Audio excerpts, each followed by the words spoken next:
nombre del Centro de Actuación Profesional para Ingeniería SCAPI. El día de hoy, 25 de agosto de 2018, damos inicio al cuarto diplomado en Gestión de Proyectos Viales y también damos inicio al segundo diplomado en Ingeniería y Pavimentos y Carreteras. En esta oportunidad tenemos la presencia del doctor en Ingeniería, doctor Manuel García Naranjo, el cual iniciará con el módulo de Gestión de Proyectos Viales. Ingeniero, le damos la más cordial bienvenida al señor Chiclayo y bienvenido. Muchísimas gracias. Muchas gracias. Bien, muchísimas gracias y buenos días con todos los asistentes, tanto en la modalidad presencial como también a distancia. Para mí es un gusto realmente participar en el inicio de este programa y, como ya se mencionó, con el desarrollo del curso de Gestión de Proyectos Viales, que es el tema que vamos a desarrollar pues a lo largo de la jornada. En realidad el tema de gestión de proyectos viales es un tema bastante amplio. Incluso si echamos una primera mirada al contenido que se nos indicó ver de desarrollar, como se puede apreciar en esta lámina, hay una serie de tópicos incluidos como planteamiento para esta sesión, para esta clase.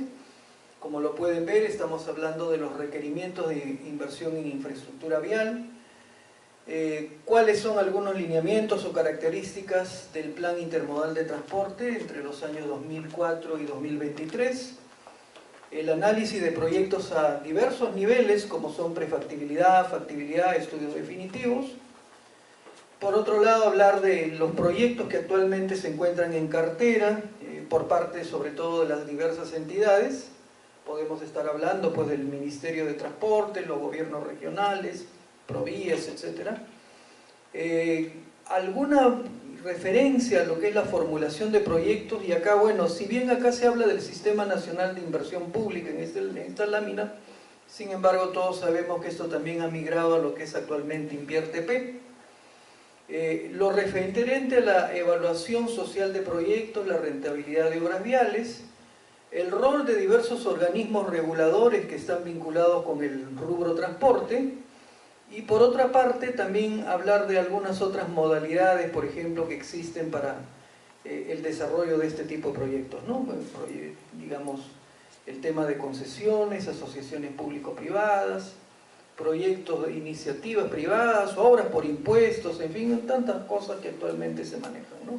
Y por último, el impacto social de las obras.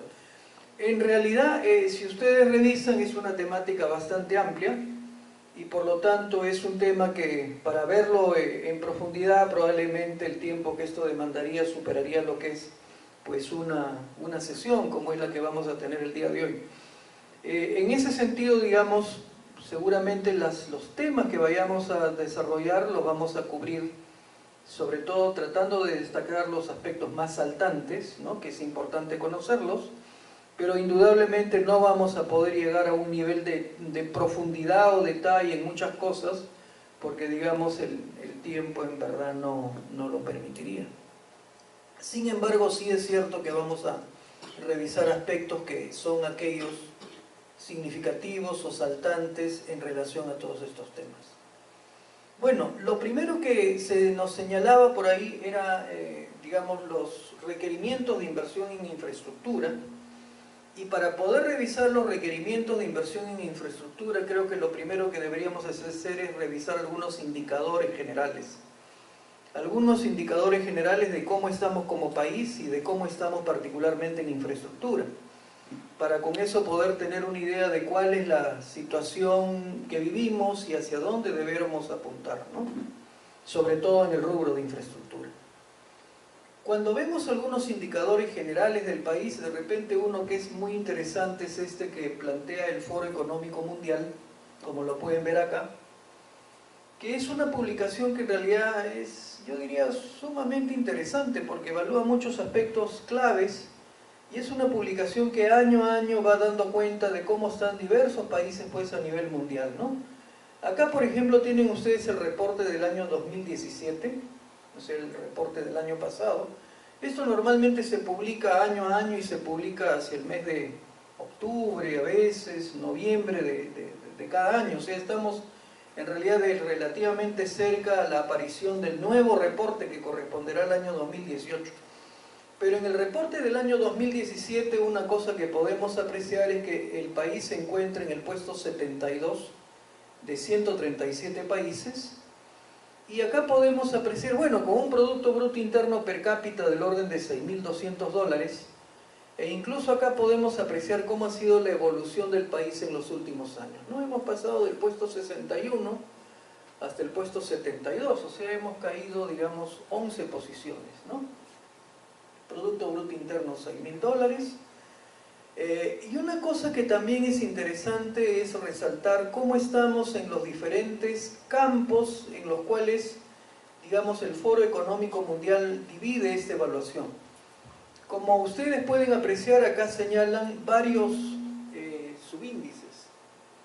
Requerimientos básicos, algunos indicadores de eficiencia, y por otro lado algunos factores de innovación y sofisticación, ¿no? Que son tres, digamos, campos principales en los cuales se desarrolla la evaluación. Incluso acá podríamos decir lo siguiente, ¿no? Una parte, diría yo, muy importante, muy significativa es la primera, porque la primera nos habla de lo que son requerimientos básicos. Y requerimientos básicos se entiende como aquello que un país debería de tener para poder encaminarse, ¿no?, sostenidamente a una tendencia de desarrollo, de crecimiento. Entonces eso de repente incluso podríamos graficarlo más o menos de la siguiente forma, ¿no? Si nosotros tenemos acá, de repente, 4 pilares, como se señala ahí, ¿no? 4 pilares, que son los básicos para poder encaminar un crecimiento sostenible. Primero tendríamos que ver, pues, cuáles son esos pilares, ¿no? Si hablamos, como decíamos, de estos 4 pilares, ¿cuáles son estos? Instituciones, estamos hablando por otro lado de infraestructura,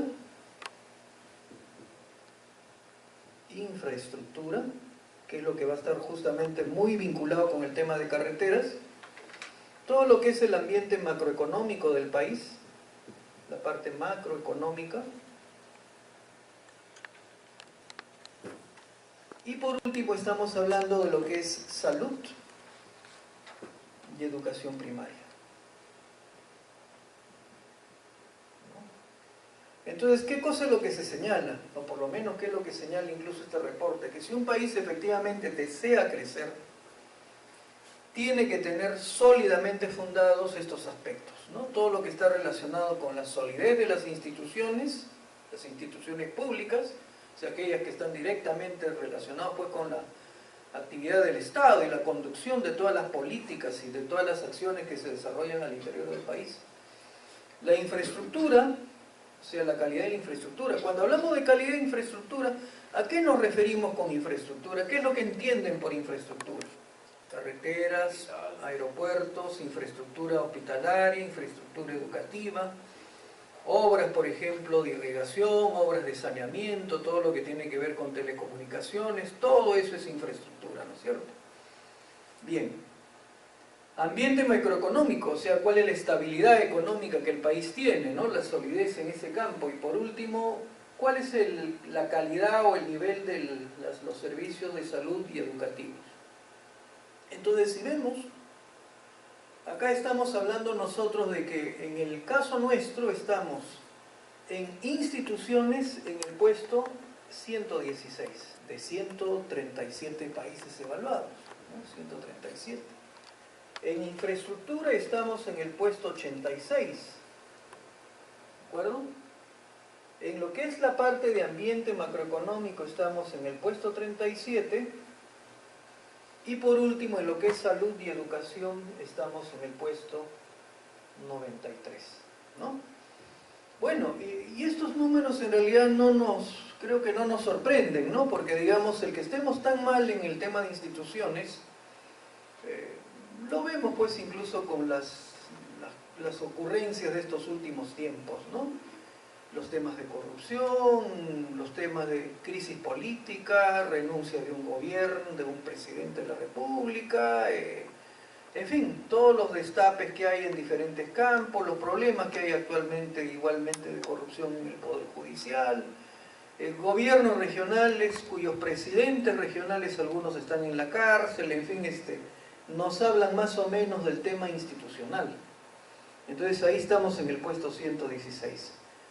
Infraestructura tampoco estamos bien, o sea, estamos en el puesto 86. Macroeconomía más bien, una cosa que de repente sí podemos decir es que estamos razonablemente bien, ¿no? Porque a pesar de todos los problemas por los cuales ha venido atravesando el país, sobre todo en el campo político, eso, digamos, no ha tenido un reflejo significativo en la parte económica, donde, digamos, todavía estamos avanzando, digamos, con una inflación baja, con un tipo cambiario más o menos estable, y donde por otro lado incluso hasta en estos últimos tiempos, se avisora un ligero repunte o crecimiento de la economía, ¿no? Después de haber crecido al 2,5%, sí que fue el valor del año anterior, digamos, por lo menos para este año se espera que el crecimiento sea del orden de más o menos 4%, y tal vez para el año próximo un poco más.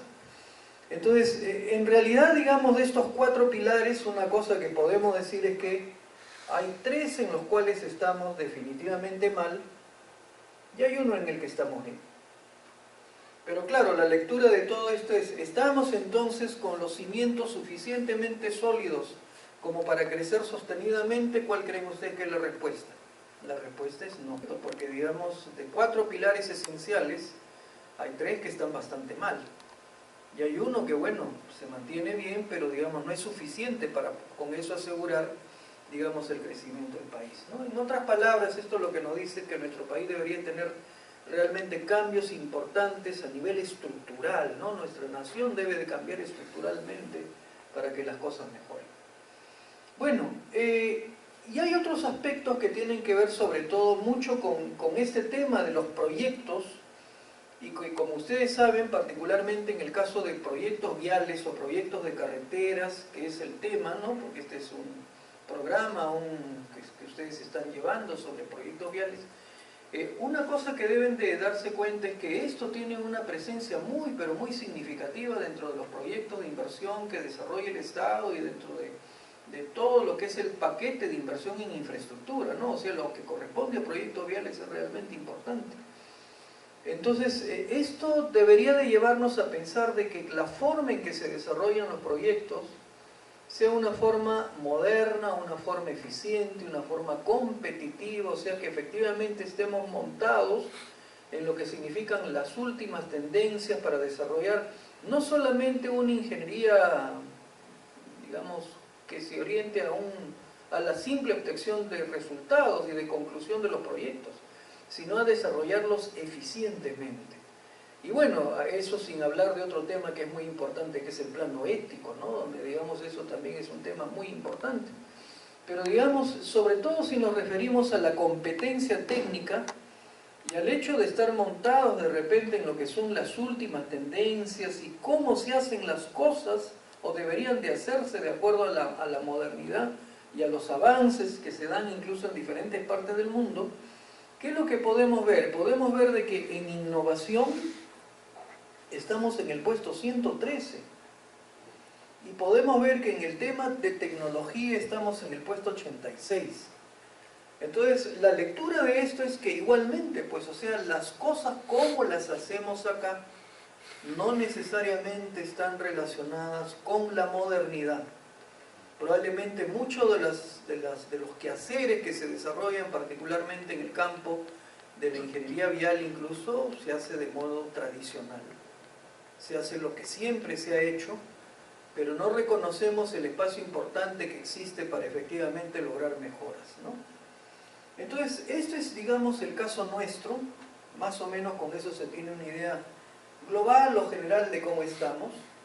Como ya se señaló, puesto 72, $6.000 de Producto Bruto Interno per cápita. Podríamos ver más bien acá otro caso, que es el caso de un vecino nuestro, ¿no? Estamos hablando en este caso de Chile. Y es interesante ver este caso porque, digamos, en realidad Chile, podríamos decir, es la economía mejor posicionada, la economía de repente más estable, con un desarrollo más continuo en Latinoamérica, ¿no? Y eso es lo que lleva a que Chile se encuentre, como lo pueden observar acá, no en el puesto 72 como nosotros, sino en el puesto 33. Y a diferencia de lo que ha ocurrido con nosotros, porque nosotros estamos en el puesto 72, pero hace unos años, ¿en qué puesto estuvimos? 61, ¿no? Lo vimos en la lámina. Entonces quiere decir que hemos caído 11 posiciones, ¿no? Hemos pasado del puesto 61 al puesto 72. ¿Qué ha pasado con Chile? ¿Chile ha caído igualmente como nosotros? No. Como lo podemos ver ahí, Chile se ha mantenido en el puesto 33, 34, 33, 35, 33, 33. Una posición muy estable. Con un Producto Bruto Interno per cápita que no será pues una maravilla, pero es más del doble del nuestro. Estamos hablando de $13.500. Y ahora, si nosotros vemos cuál es el desempeño de Chile en aquello en lo cual nosotros estamos mal, o sea, en realidad en aquello que es lo esencial, lo que viene a ser el comportamiento de estos requerimientos básicos. Ahí podemos apreciar de que más bien Chile, ¿en qué ubicación se encuentra? En lo que es instituciones está en el puesto 35. Instituciones, puesto 35.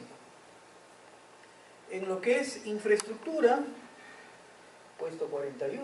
En lo que es ambiente macroeconómico, puesto 36. Y por último, cuando nos referimos a salud y educación primaria, puesto 66. Bueno, ¿cuál es la lectura de estas cifras? La lectura de estas cifras es que en realidad si vemos el caso chileno podremos apreciar de que hay 3 rubros en los cuales están bien, porque están en los puestos 30, 40, como es instituciones, infraestructura, macroeconomía, y hay uno en el que están más o menos, que es el de salud y educación. Bueno, no están tan mal como nosotros, pero tampoco que estén bien, digamos que están más o menos. Entonces, sin embargo, si ustedes aprecian, a diferencia del caso nuestro, Chile está bien en 3 rubros y más o menos en uno solo, o sea, digamos, casi tiene cubierto todo lo que es requerimientos básicos. Entonces, ¿eso qué significa? Significa que si tratamos de contrastar Chile con el Perú, ¿cuál país tiene una perspectiva más cercana, digamos, a mantenerse o digamos, a desarrollarse continuamente y sólidamente? O sea, ¿cuál tiene los pilares mejor cimentados? Definitivamente Chile, ¿no? Entonces, probablemente ellos no tengan tantos problemas que resolver como sí lo tenemos que hacer nosotros para poder encaminarnos en un crecimiento continuo. Esto es interesante verlo, porque claro, todo esto lo que nos lleva a pensar es, como ya lo habíamos mencionado antes, en que en nuestro país muchas cosas tienen que cambiar. Entonces creo que es muy interesante echar una mirada allá al sur y preguntarnos qué cosa es lo que han hecho ellos, no cómo lo han logrado. Cuáles son los problemas que nosotros tenemos y que de repente ellos nos tienen, que no tienen y que bueno, es lo que nosotros debiéramos de tratar de resolver, ¿no? Y probablemente ahí muchas de las cosas van a tener que ver con las personas, ¿no? Mucho va a tener que ver con las personas, con la cultura, con muchas actitudes y con muchas formas que, digamos, por lo menos en los últimos años en nuestro país han causado muchísimo daño, ¿no? Porque al margen de los conocimientos técnicos que se pueda tener, al margen de todos los aspectos profesionales, técnicos, creo que una cuestión muy importante es la ética. Y no caer sobre todo en estos aspectos que todos los vivimos y que estamos casi, diríamos, naufragando en ellos, ¿no? Que es todo lo asociado a los problemas de corrupción. Y esto incluso también lo reflejamos en un gráfico, ¿no? Y este es un gráfico, bueno, esto corresponde justamente a la zona de Santiago. Como pueden ver, digamos acá al lado derecho, aunque esta es una foto antigua, corresponde a la época en que estaba en construcción el Centro Comercial Costanera, que es el centro comercial más importante de Santiago. Pero digamos acá, bueno, en el río, bueno, ¿por qué creen que se ha colocado esta lámina acá?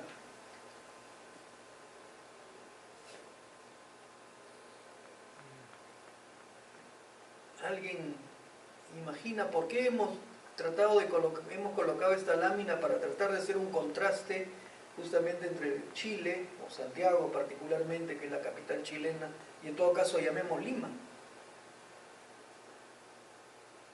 ¿Qué diferencia podría haber? Y que de repente ya desde ya marca pues una característica diferenciadora a favor de Chile, ¿no? Ven el río, ¿no es cierto? ¿Y cómo lo ven? ¿No? Canalizado, áreas verdes en la zona adyacente, o sea, un buen tratamiento del río, ¿no? O sea, el río se incorpora a la ciudad e incluso lo utilizo para mi beneficio, porque incluso no solamente está canalizado, sino que las áreas cercanas pueden tranquilamente ser incluso hasta áreas recreativas, a las cuales la gente pueda acudir y pueda incluso gozar de un ambiente que se encuentra pues cercano al río y que además está ambientalmente muy bien cuidado. Eso se da en Lima, por ejemplo. Si alguien ha ido alguna vez, bueno, deben haber ido a Lima. Y se han ido a Lima, por ahí se han parado en un puente que cruza el río Rímac y vean cómo es el río.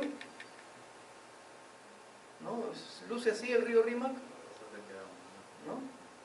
Entonces, eso más o menos nos da ya una pequeña pauta, ¿no? De una diferencia, ¿no? Mientras que nosotros somos incapaces de siquiera cuidar un ambiente natural, como es en este caso el ambiente del río Rímac y las áreas adyacentes, y tratar de que eso se incorpore favorablemente al desarrollo y al ambiente de la ciudad, lo que más bien ocurre en nuestra ciudad es que no, es el río Rímac como que lo tratamos, como un basurero, y como un lugar en el cual simplemente lo que tiramos es desmonte, y es un lugar en el cual quienes rondan, seguramente personas de mal vivir, ¿no? Entonces eso de alguna manera nos habla de cuál es la situación entre uno y otro lugar, ¿no? Bueno, eso es interesante tomarlo en cuenta, ¿no? Ahora, acá por ejemplo tienen ustedes el caso de también otro país. Ahora, ustedes dirán, ¿y por qué se ha colocado acá República Checa? ¿No? República Checa, interesante, ¿no? Vean ustedes, está en el puesto 31, Producto Bruto Interno Per cápita, $18.000, o sea, estamos hablando del triple del nuestro, ¿no? 3 veces lo nuestro. Sin embargo, República Checa, si ustedes han revisado algo de la historia reciente, ¿no? República Checa, ¿de dónde viene? ¿O de dónde nace?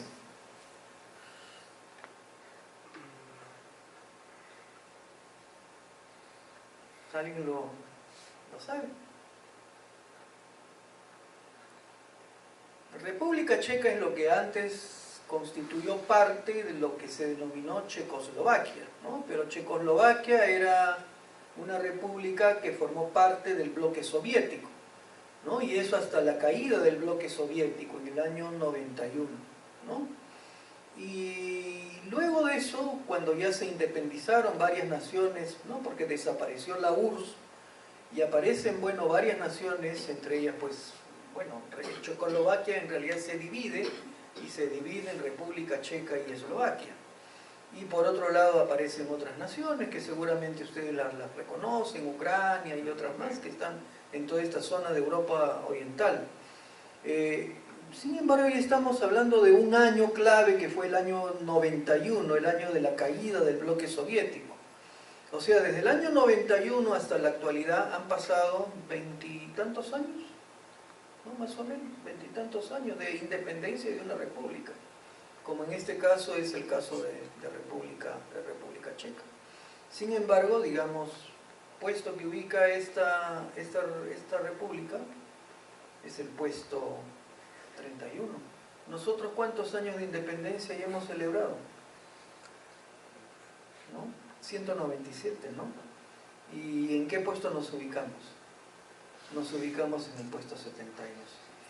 Incluso es interesante apreciar acá, por ejemplo, una vista de lo que es Praga, ¿no? Una ciudad muy bella, una ciudad donde se respira cultura, se respira arte y se respira una calidad de vida, ¿no? Entonces, una ciudad muy bella, digamos, esta es justamente una vista de la parte céntrica de Praga, ¿no? Este es el Puente Carlos, si no me equivoco. Entonces, esto nos da una idea, pues, de cómo otros países sí han podido encontrar la senda de crecimiento, ¿no? Incluso acá, bueno, esto simplemente ya a modo, digamos, de reflejar un caso muy llamativo, ¿no? Como es el de Suiza. Nosotros estamos muy lejos de eso, pues, ¿no? Pero ahí, por ejemplo, pueden ver Producto Bruto Interno, ¿cuánto? $79.000 al año, o sea, al mes es más de $6.000, o sea, lo que puede ser el Producto Bruto Interno per cápita mensual del suizo es el que para nosotros es el anual, ¿no? Entonces eso ya marca una diferencia entre uno y otro caso. Y otro aspecto que también tiene que ver mucho con algo que mencionamos hace un momento, el tema cultural, incluso lo podemos ver acá. Bueno, hace poco ha sido el Mundial de Fútbol, no sé si alguno de ustedes viajó a Rusia. Alguien me pone, fueron como 60.000 peruanos, creo, ¿no? Digamos, quien haya ido a Rusia probablemente habrá podido apreciar de que, bueno, incluso dentro de todo lo que es la oferta turística que hay en la ciudad, una de las ofertas turísticas que hay dentro de las diferentes opciones es la de recorrer las estaciones del metro de Moscú. Y digamos, no estaciones del metro que actualmente se han convertido en museo, ¿no? Sino que son estaciones de metro que son estaciones operativas, que están funcionando actualmente en Moscú, ¿no? Pero que son estaciones como lo ven acá. Y ahora, sin embargo, cuando uno ve estas fotos, alguien diría, oye, estoy en un museo. No, pero no es un museo. ¿Esto qué cosas son? Son las estaciones del metro de Moscú, ¿no? Y son estaciones que actualmente operan, ¿no? Son estaciones que actualmente funcionan, ¿no? Y son estaciones que reciben a miles de personas que día a día utilizan ese servicio de metro que en Moscú es probablemente uno de los sistemas más articulados y más completos de metro que existe a nivel mundial, porque es un metro que tiene, si no me equivoco, algo de 11 o 13 rutas, incluso tiene rutas periféricas, ¿no? Con las cuales yo puedo hacer intercambios, o sea, yo puedo pasar de la ruta 1, tomo luego la periférica y me enlazo con la ruta 7, por ejemplo, porque quiero ir a algún determinado destino. Entonces, esto es un metro súper demandado, probablemente fue la forma más común en la cual cualquier, digamos, moscovita se traslada. Y estas son estaciones que, como pueden ver, incluso algunas datan de tiempo atrás, porque, digamos, varias de ellas fueron desarrolladas en la época stalinista. Estamos hablando de, por ejemplo, acá 1945, pero aprecien el estado de la estación, ¿no? Y que cualquiera lo ve y dice, carambas, este es un museo, con una obra de arte, ahí al final, la pared del fondo de un andén, con el detalle que tienen ahí arquitectónico, tanto en las bóvedas, los techos, las columnas, los arcos, los materiales empleados, el mármol, etc. Y algo que por lo menos llama mucho la atención, ¿no? ¿Qué cosa es lo que de repente puede llamar la atención aparte del arte? ¿Qué cosa llama la atención? ¿Hay algo que llame la atención? Infraestructura. ¿Ah?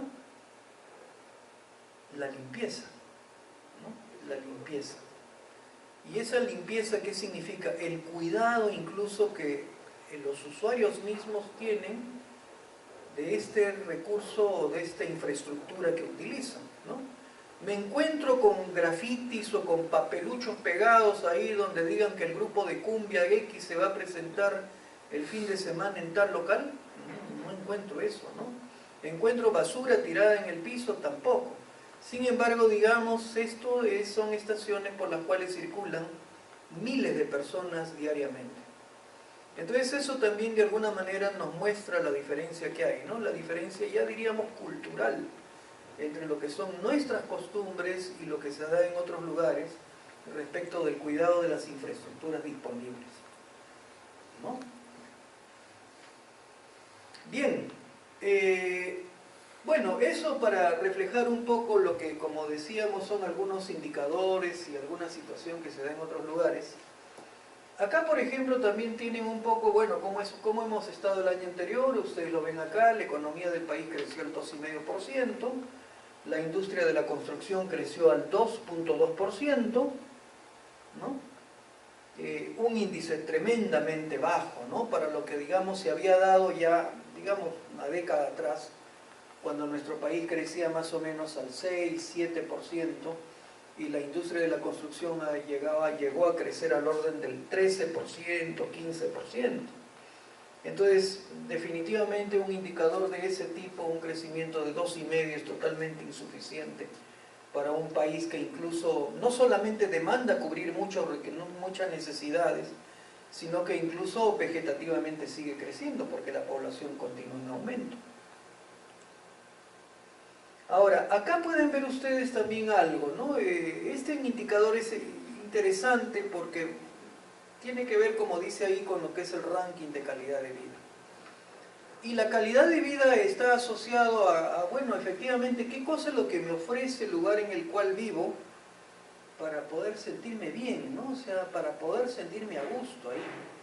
Cuando a la hora que tenga que movilizarme, por ejemplo, tengo medios de transporte eficientes, cuando tenga algún requerimiento de salud, pueda, digamos, saber que voy a un hospital público y en ese hospital público voy a recibir una buena atención, o cuando tenga que colocar, digamos, a mis hijos en una escuela, yo diga, carambas, esta escuela pública que está cerca a mi casa, es una escuela pública de primer nivel, es una escuela pública muy buena, o en fin, cuando yo quiera, digamos, un fin de semana tener una opción de recreación o de esparcimiento, igualmente lo tenga.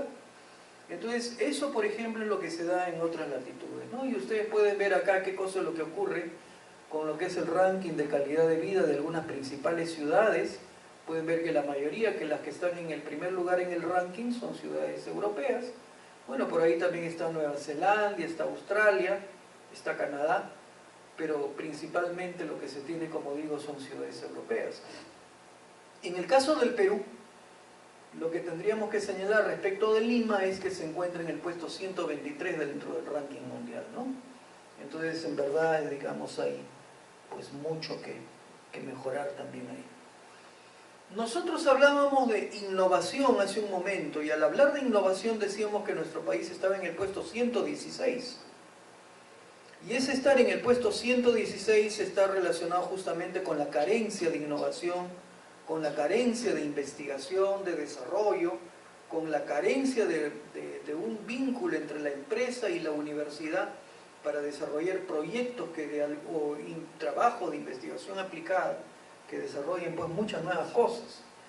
Y eso de alguna manera incluso se refleja en el ranking de las universidades, como lo pueden ver, acá tienen las 8 primeras universidades latinoamericanas, ¿no? Con su correspondiente ubicación a nivel mundial. Pero pueden ver, por ejemplo, ahí que no aparece pues ninguna universidad peruana, ¿no? O sea, ahí lo que tenemos es la Universidad de Buenos Aires, la de Sao Paulo, la Autónoma de México, la Católica de Chile, la Estatal de Campiñas, el Tecnológico de Monterrey, la Universidad de Chile y la Universidad Nacional de Colombia. Una universidad argentina, una colombiana, 2 brasileñas, 2 mexicanas y 2 chilenas, ¿no? Dentro del ranking de las 8 primeras universidades latinoamericanas. E incluso acá pueden ver, digamos, el ranking a nivel mundial. Bueno, el ranking a nivel mundial, claro, nos muestra las universidades que todos sabemos son aquellas que en realidad son las que ocupan pues la posición de liderazgo y las que conducen en realidad el desarrollo del conocimiento, ¿no? a nivel mundial, ¿no? Y digamos acá las tienen el MIT, Stanford, Harvard, Caltech, Cambridge, Oxford University College en Londres y el Imperial College. Bueno, también esto algo que nos señala es que a nivel de lo que es el sistema de educación superior, lo que es el sistema universitario, igualmente en nuestro país pues hay muchísimo por hacer. Y mucho por hacer sobre todo para que, digamos, nuestras universidades efectivamente no solamente sean lugares en que masivamente se busca la concurrencia de estudiantes, viéndolo simplemente como un negocio educativo, sino que sobre todo, digamos, lo que se busque sea el desarrollo de programas serios de investigación, de conectarnos de alguna manera a lo que se da en aquellos países que efectivamente pretenden crecer. Un país que pretende crecer es aquel que de alguna manera tiene que apostar por la educación, tiene que apostar por la investigación.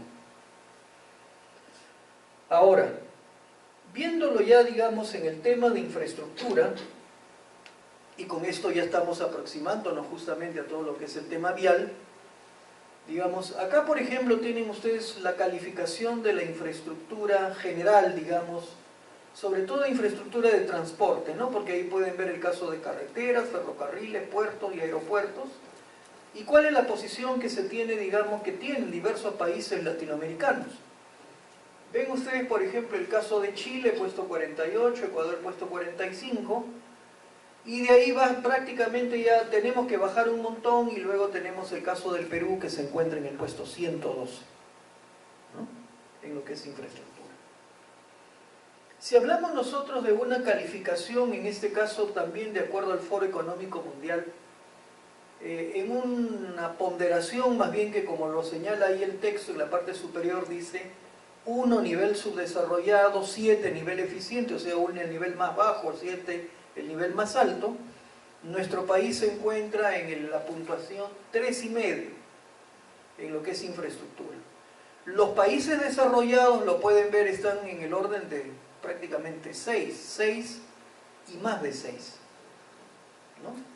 Como lo pueden apreciar ahí, por ejemplo, bueno, China ligeramente bajo, en ese sentido 4,7, bueno, China también es un país enorme, pero digamos a pesar de ello, digamos su desarrollo no es malo, 4,7, Corea del Sur 5,8, Estados Unidos 5,9, Reino Unido 6, Japón 6,2, Singapur 6,5, ¿no? Nivel de desarrollo de infraestructura.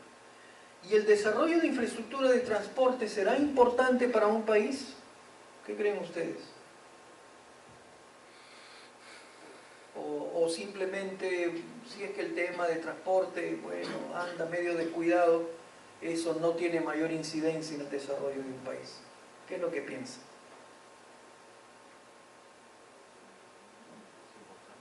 Es súper importante, ¿no? Porque es el medio no solamente que conecta a las personas, sino que facilita y digamos, promueve todo lo que es la actividad económica del país, ¿no? En la medida en que yo pueda tener formas mediante las cuales la producción de una determinada localidad, de una determinada región, rápidamente pueda salir de ese lugar de origen para distribuirse a diferentes lugares, sea al interior del país o sea fuera del país, ¿no?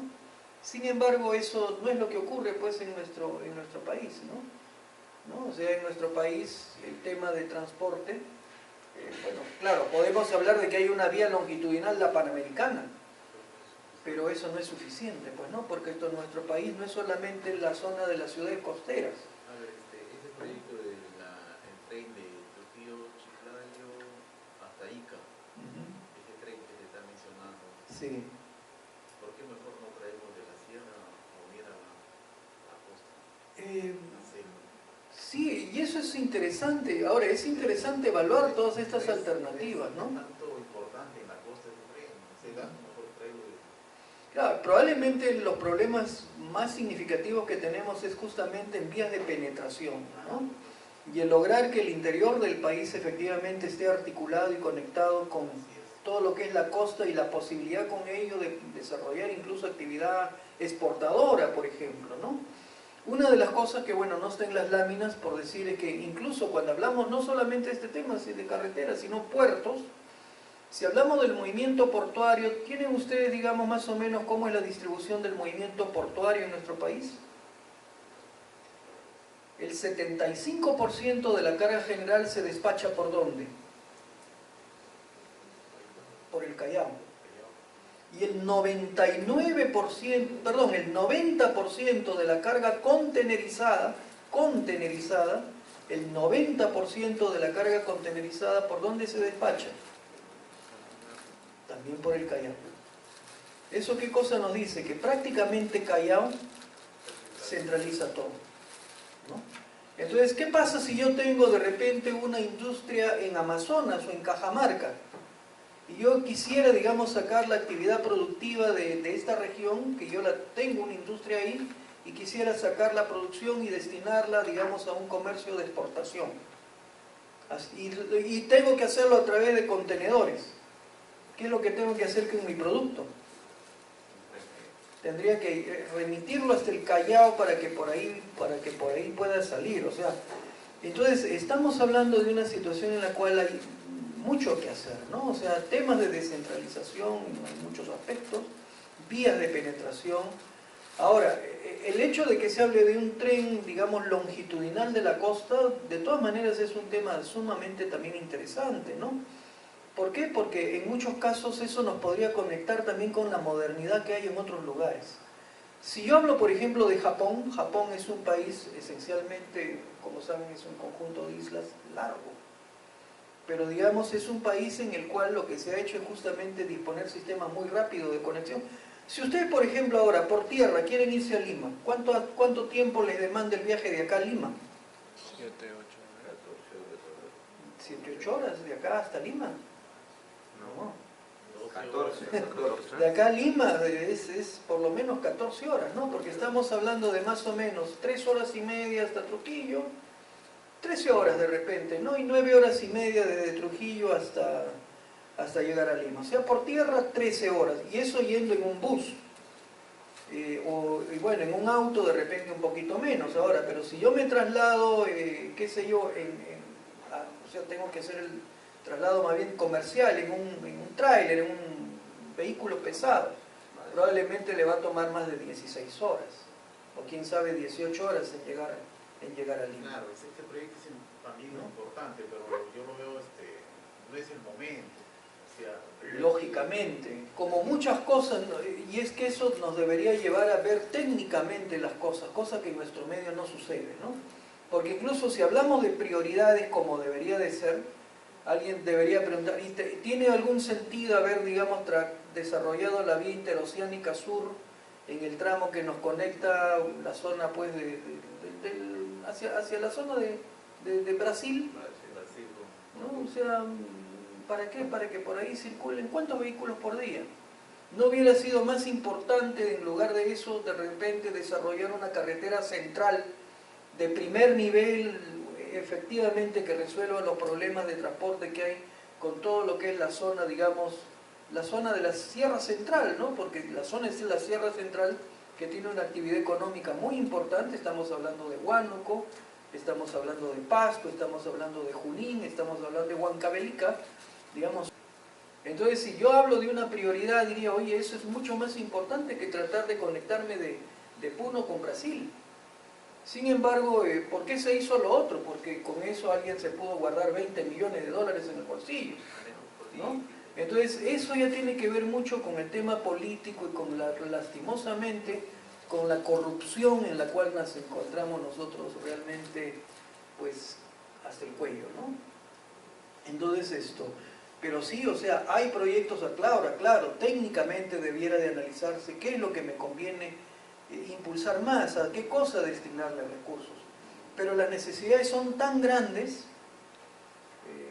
y habría que justamente analizar todo eso, ¿no? Pero completando la idea, lo que básicamente trataba de decir es que, claro, o sea, un tren, no estamos hablando pues de un tren como el Ferrocarril Central o el llamado Tren Macho, ¿no? Digamos, de Huancayo o Huancavelica, en el cual yo de repente en bicicleta voy más rápido que el tren. O sea, estoy hablando de más bien, como ocurre, digamos, en otros lugares, trenes de alta velocidad.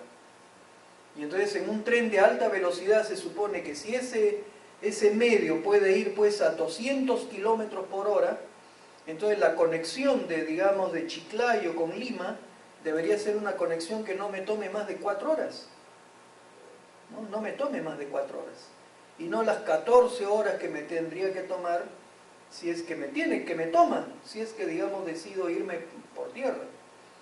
Entonces, muchos de estos aspectos son importantes porque los tiempos cuentan.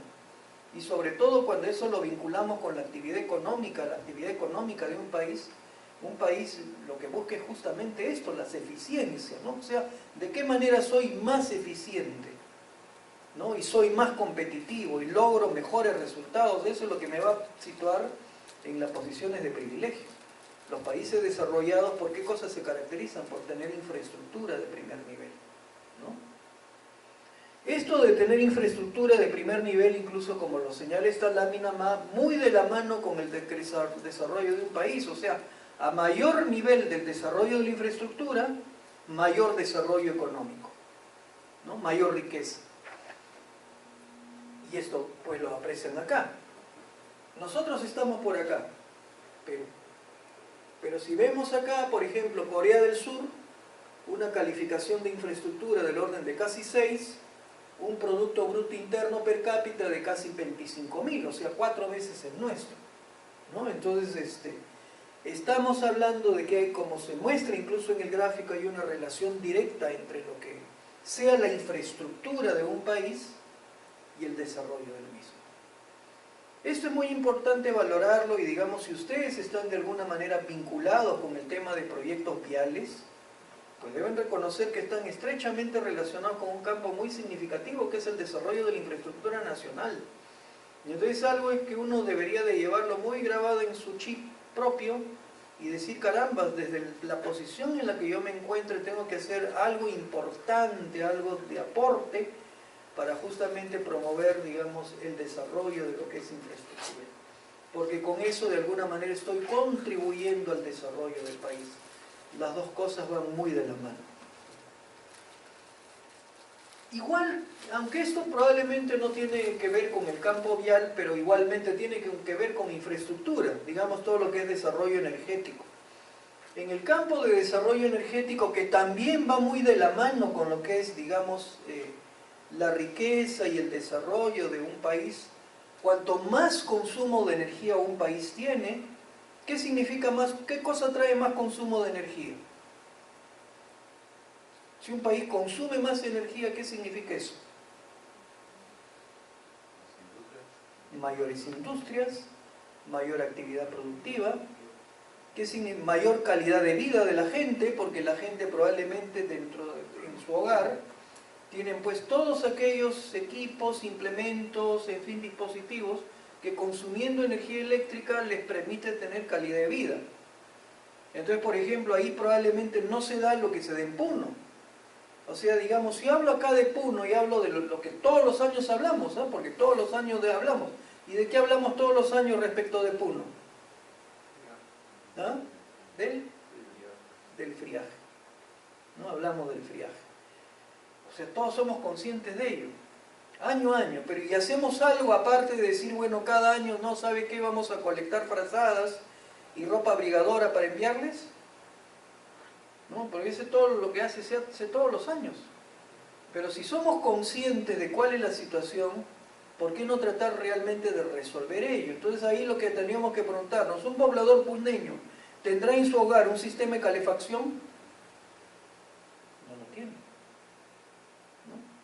Y entonces muchas veces hay personas mayores, niños, que mueren simplemente por el frío, ¿no? Sin embargo, acá podemos ver, por ejemplo, en ese cuadro, qué cosa es lo que ocurre, ¿no? Entonces ahí, bueno, ahí de repente hay un par de casos muy llamativos, ¿no? Los dos primeros, ¿no? Noruega y Qatar. Noruega, un país desarrollado, un país muy frío, es un país nórdico, pero digamos ahí qué cosa es lo que habrá de suceder, que en cada vivienda, en cada hogar, qué cosa es lo que habrá. Un sistema de calefacción. Y aparte de ello tiene un elevado consumo energético, ¿por qué? Porque también es un país desarrollado, pues es un país rico, ¿no? Y si hablamos de Qatar, en el caso de Qatar, ¿será que tengan un sistema de calefacción? No, ahí más bien lo que habrá de haber será seguramente sistema de aire acondicionado, ¿no? Estamos hablando de un país en el Oriente Medio, pero igualmente un país rico, ¿no? Entonces ustedes pueden ver cuál es el consumo de energía eléctrica, digamos, a nivel mundial. Y pueden ver también el caso de los países latinoamericanos, ahí lo tienen Chile, Brasil, Perú, ¿no? Chile, que es el que, digamos, más destaca, el caso de Brasil, que está más o menos en el valor medio, y luego el caso del Perú. Bueno, el Perú con un indicador, como lo pueden apreciar, bastante bajo. Y acá lo pueden apreciar también, digamos, de manera gráfica, ¿no? Lo pueden ver de manera gráfica, porque, digamos, pueden ver, esta es una composición de una serie de fotos satelitales, ¿no? Nocturnas, ¿no? Tomadas, pues, desde el espacio, y donde, digamos, ahí lo que se ha hecho es luego componer esto y crear una especie de mapamundi nocturno, pues, ¿no? donde se aprecia los diferentes países a nivel mundial y donde también evidentemente ahí está el Perú. ¿Y qué cosa es lo que podemos ver? Podemos ver, de acuerdo a la luminosidad, cuáles son los países que consumen más energía. Y entonces ahí, ¿qué vemos? Que por ejemplo hay países que particularmente deberían, o zonas que particularmente deberían llamarnos la atención.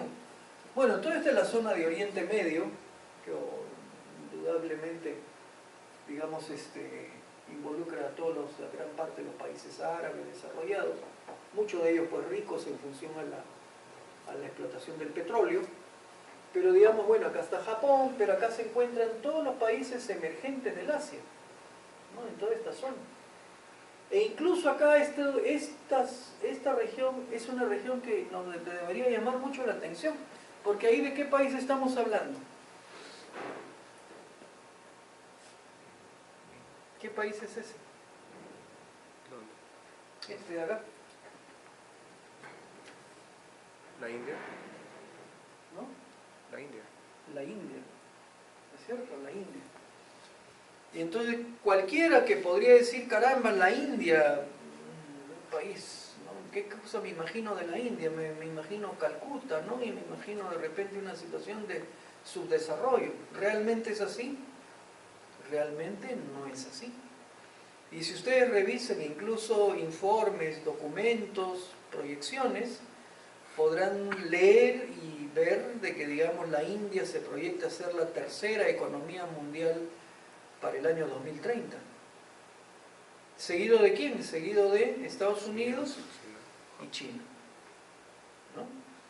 Entonces, y eso que es un país muy complejo y es un país muy grande, ¿no? Sin embargo, a pesar de eso, igual que China, ¿no? Sin embargo, son países, tanto China como la India, que han encontrado una senda para avanzar. ¿Cómo vemos el caso peruano, ¿no? O sea, por acá está Latinoamérica, ¿y cómo lo vemos al Perú? Perú está por acá, ¿no es cierto? ¿No? Por ahí. Acá está Lima. Ahí está Lima, por acá está Huancayo seguramente, pero eso es lo que podemos apreciar del Perú, ¿no? Entonces eso también gráficamente nos da una idea de lo que todavía tenemos que progresar o avanzar para efectivamente decir que nos estamos conectando con el desarrollo. En fin, bueno, este cuadro que de alguna manera resume todo lo que es el tema de inversiones o brecha de inversión en infraestructura, lo que nos dice es que, por ejemplo, bueno, este fue un estudio desarrollado, como dice ahí, ¿no? Plan Nacional de Infraestructura del año 2016 al año 2025, y esto fue desarrollado por la Universidad del Pacífico, si no me equivoco, por encargo de AFIN, que es la Asociación para el Fomento de la Infraestructura Nacional. Y digamos, ahí pueden apreciar ustedes, por ejemplo, ¿qué cosa? La inversión del país debería ser del orden de 160.000 millones de dólares. Por lo menos eso cuando se hizo el estudio, año 2016. Incluso año previo a lo que ha sido el año del Niño Costero, que ha sido el año 2017. Entonces, luego del Niño Costero, ¿ustedes creen que el requerimiento de infraestructura ha aumentado o disminuido? ¿Ah? Tiene que haber aumentado, ¿no? Con todos los daños que ha traído consigo el Niño Costero y el hecho de no estar preparados para ese fenómeno, ¿no? Entonces los requerimientos de infraestructura tienen que haber aumentado con los daños que se han producido. Requerimientos. Porque los daños, o sea, malogrado, hay que reparar lo que han malogrado. Claro, pues, y eso cuesta. Entonces, ¿cuánto es lo que tengo que invertir? Tengo que invertir más de lo que originalmente yo tenía pensado.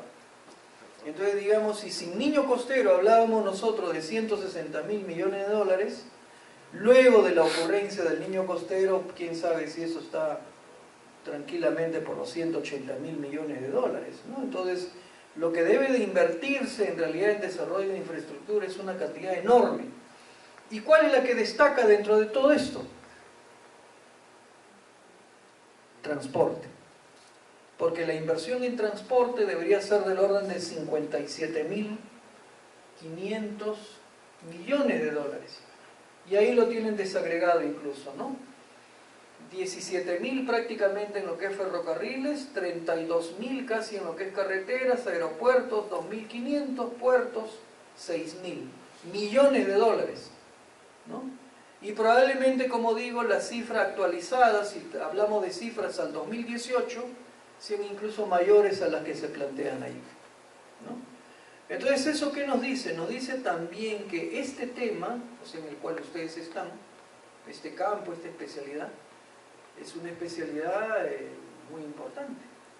Es probablemente la más importante, ¿no?, dentro de lo que es el desarrollo de infraestructura, porque si ustedes ven todos los rubros, porque ahí está agua potable, saneamiento, telefonía, banda ancha, etcétera, todo lo que hemos visto, transporte, energía, salud, infraestructura educativa, proyectos hidráulicos, ¿cuál es la que demanda la mayor inversión?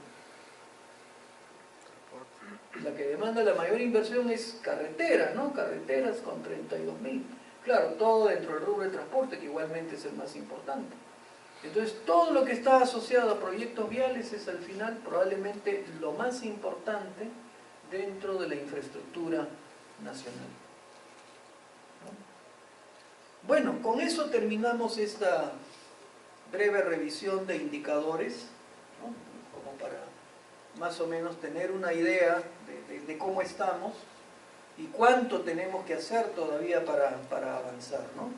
Ustedes podrán apreciar con esto de que en realidad hay mucho por hacer en nuestro país, mucho, realmente bastante, y digamos, el campo en el cual ustedes están deberían de reconocer que es un campo tremendamente significativo y que eso al final de cuentas debería de crear un compromiso, ¿no?, y decir, caramba, yo estoy involucrado en un tema que es realmente importante para el desarrollo del país y por lo tanto lo que tengo que hacer tiene que ser hecho de la manera más eficiente, de la manera más correcta, de la manera, digamos, más técnica, más innovadora, en fin, tratar de alguna manera de comprometernos con ello, ¿no?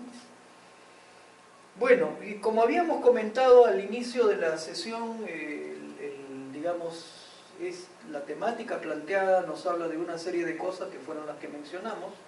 Una de ellas era justamente la situación de la infraestructura, revisar los indicadores, pero también se nos indicó hacer una breve mención sobre el plan intermodal de transportes del año 2004 al año 2023, ¿no?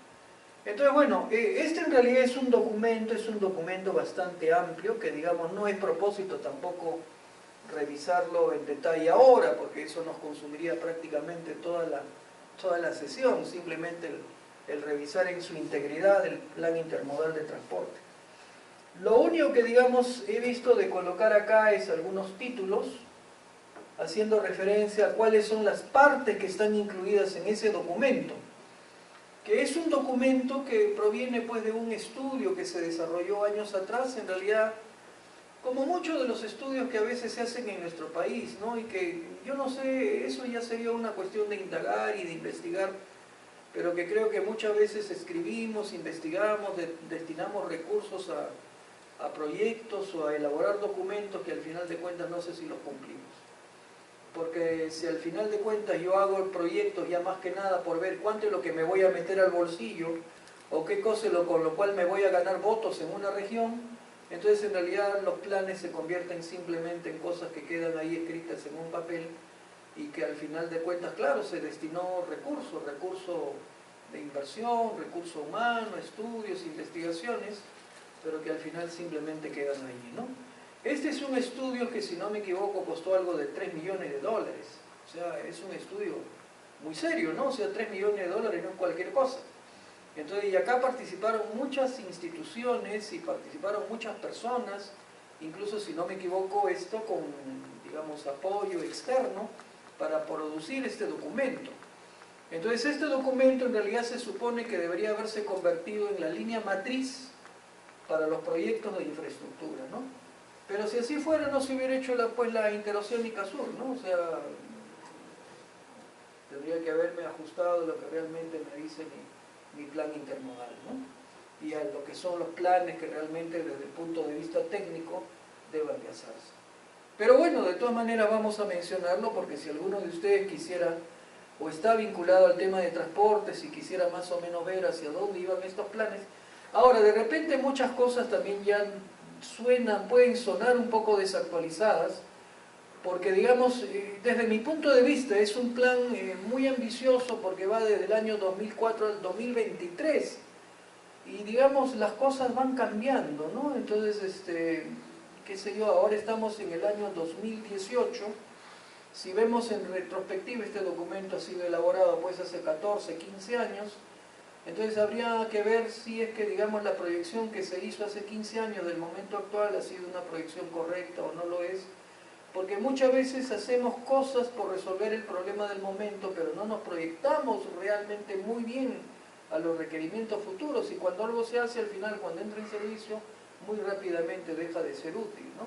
¿Por qué? Porque las cosas van cambiando, los requerimientos van modificándose, y eso lo vemos incluso. Por ejemplo, si nos referimos en casos muy concretos, por decir, por ejemplo en Lima, dentro de lo que es transporte masivo, el metropolitano. El metropolitano, ¿cuándo entraba en servicio más o menos? ¿Tienen una idea? 2012, 13. Más o menos hace 4 o 5 años, ¿no es cierto? Sin embargo, digamos, ya en el día de hoy se están haciendo obras complementarias. Se están haciendo obras complementarias de ampliación porque quedó insuficiente, ¿no? Y entonces, claro, por ejemplo, se están construyendo, si no me equivoco, 2 o 3 nuevas estaciones dentro de lo que es la ruta del metropolitano. Lo cual, claro, hay que hacerlo, ¿no? Porque, digamos, ya se ha previsto que hay una necesidad real.